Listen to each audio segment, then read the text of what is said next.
much, Nick Rachel. So being a Hokie, I just want to say that Nick Saban stole the "What's Important Now" from Bud Foster in the lunch pail. So for those of you who are Hokie fans, you'll know that he made that up. So if you're an Alabama fan, I'm sorry. So I was able to attend the live Leadercast event, an awesome experience. And if you get a chance to go, I would strongly consider going if you would like to, but start putting pressure on your boss right now so that he can start or she can start setting aside money so that you can go down to Atlanta. I see people looking at their boss right now in the room. So try to pressure them and allowing you to go to the live Leadercast event. It is an outstanding experience.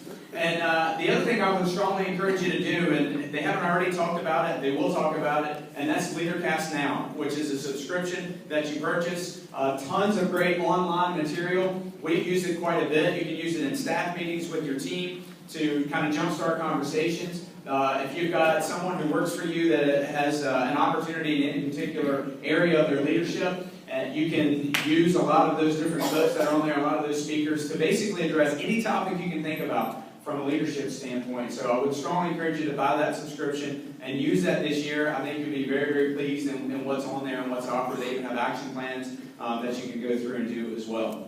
So a couple things really stuck out to me at the live event. And the first one was from speaker Andy Stanley. So right off the bat, if you remember as he closed, he shared some statistics. And if you remember these, the first statistic was 85% of Americans believe that there's a leadership crisis. You guys remember hearing that? And 50% of the workforce is either disengaged or actively disengaged. And the one that really struck me was that 3 out of 4 employees would leave their job for another boss over a pay raise. So think about that for a second. I think Rachel told me there's probably about 100 folks in this room. 75 people in this room right now would leave their job for a better boss as opposed to a pay raise. And don't raise your hand, you might be sitting next to your boss, okay? Some of the bosses are counting it out. But that's shocking to me. And if you think about that, and that might not be representative of the workforce in this room, but you know, as leaders, we really need to ask ourselves, why is that? Why would 75% of our folks want to leave us as leaders rather than get a pay raise? And here's another way to think about that. For those of you who are leaders in your teams, 75% of your folks go home every evening and they sit down at the dining room table with their families. And they talk to their husbands or their wives and their kids, or they talk to their extended family, or they go out to dinner with friends. And they talk about, imagine how the quality of my life would change if I had a different leader. And that's what they're talking about in the evenings when they're going home. And I know we don't have intentions that way. And as leaders, you go to work and you have intentions of, I want to take my team to new heights.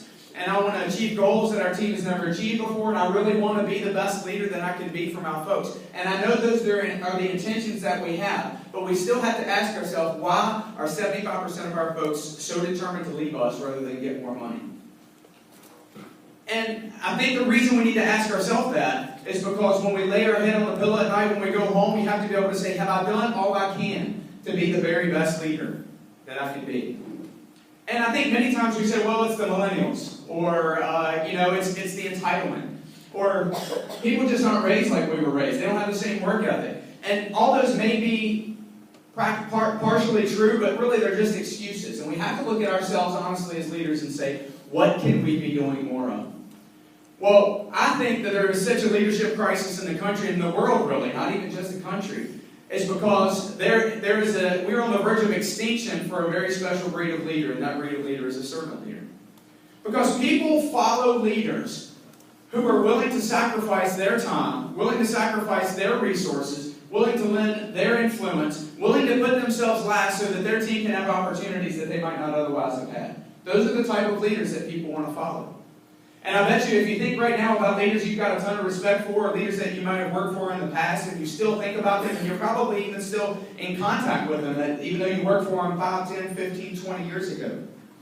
Those leaders exhibited those qualities. They took a personal interest in each of you. And they were willing to do whatever it took to make you successful. And if you think about the leaders that you would never want to work for again, I bet it's the ones that looked at you as a means to an end. Or they saw you as, hey, you can help me get productivity, or you're going to help make me look good. So there probably have literally been thousands and thousands of books written about servant leadership. And you might be saying, well, I get it. I understand what it means to be a servant leader. You know, it's been talked about time and time again. But obviously, we're not doing a very good job at it, or 85% of the workforce in the United States of America wouldn't think there's a leadership crisis. So, why is that? Well, the reason is because it goes against everything that the world teaches us. We get fed a steady diet every day of win at all costs. And our kids and our college students are fed this in college. Hey, to climb the corporate ladder, you might have to step on some heads. You know, whatever you need to do to get ahead, or whatever you need to do to get noticed, that's what you do. You need to stand out from the crowd. It's kind of the Ricky Bobby philosophy of if you ain't first, you're last. So being a servant leader goes against all that. It means you have to be willing as a leader to be last for your team. And that's powerful. And you've all had somebody do that for you in your life. Maybe even your personal life. It might have been your mom or your dad or a grandfather or a grandmother, aunt, uncle. Somebody made a sacrifice and they gave up goals or dreams or something that they wanted so that you could have what you wouldn't have been able to have otherwise. And I bet right now a name or face is going through your mind. But somebody did that for you. And still to this day, as you think about that person, it has an emotional impact on you, and you still have a tremendous amount of respect for them. Here's the thing. Every leader in this room has the power to do that with our teams in big and small ways every single day when we come to work. But it's really a choice we make. And the class that we're talking about on September the 19th from 1 to 5, we're going to explore, okay, we know what servant leadership is. We know what it means and what it can do for our team. And I think in the write-up it talked about improved performance. You don't do it as a motive for improved performance. You do it as a motive, and it's the right thing to do. And you even heard James Brown talk about it. And he was actually quoting scripture from Philippians, and he said, you should esteem others more highly than yourself.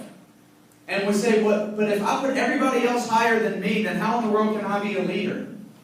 Well, because to be the best leader you can be, you do everything you can to make your team successful.